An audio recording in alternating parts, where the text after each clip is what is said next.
级灵敏，阶级灵敏啊，因为阿美族的文化里面有分阶级，是不是 ？OK， 那怎么取名呢？可能是依这个族群的特性特征来帮他们给一个名字。像现在没有拿切，慢慢来，慢慢来。今天呢，就是要帮现场的歌迷朋友命名，我们也有一个阶级了，因为他们今天好，太棒了，好，谢谢凡爱。然后我们现在就是接下来就是要看一段影片，所以跟我一起看这个影片，我们就会了解。谢谢大家。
今天要讲一件很重要的事情，就是命运大会。我想要一直支持我，然后鼓励我的这些歌迷、粉丝朋友们，要给他们有名字，就像他们从年龄阶层，然后在成年以后都会得到一个名字，而且这个名字会跟他们一起一辈子，是一群人的认同。然后我希望用这种阿美族式的分享，还有阿美族式的命运。然后给我的粉丝朋友们一群人的名字，希望大家也在这样的事情上面分享更多阿美族的文化，好不好？那就期待我给你们什么样的名字吧。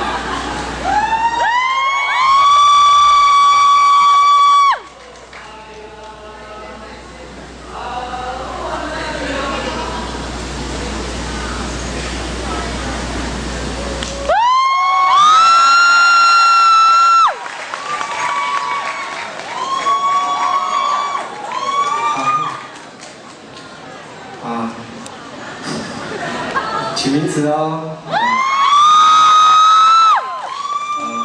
我知道现场也有部落的年轻人有拉千禧的，有没有拉千禧的？旗子，你们的旗子我不见了。拉立伟呢？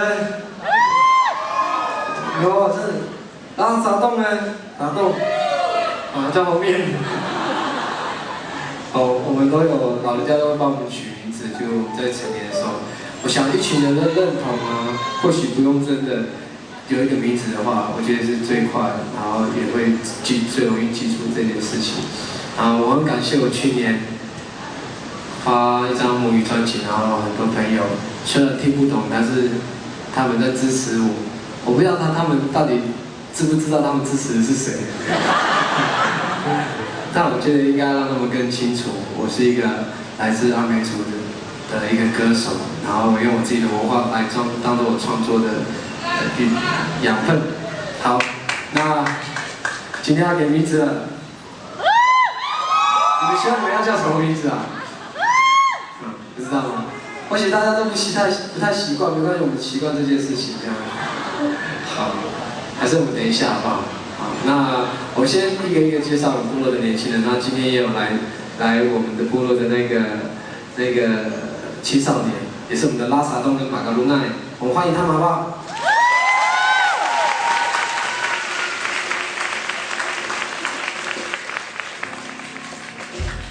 好，哎，有没有人上台？上台来。他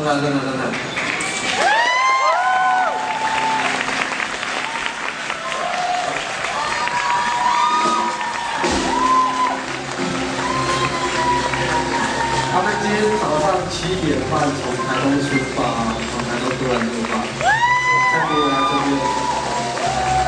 哇，台东好远哟！还有。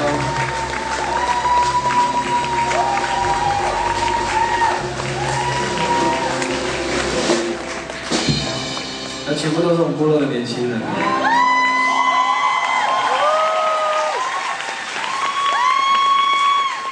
我们先表演好了，然后也让大家知道，这是我们部落的年轻人的活力。然后我特地这几天都坐飞机回台东跟他们排练，好昂贵的代价。我们看我们练的好不好？然后带来这首《我们的约定》。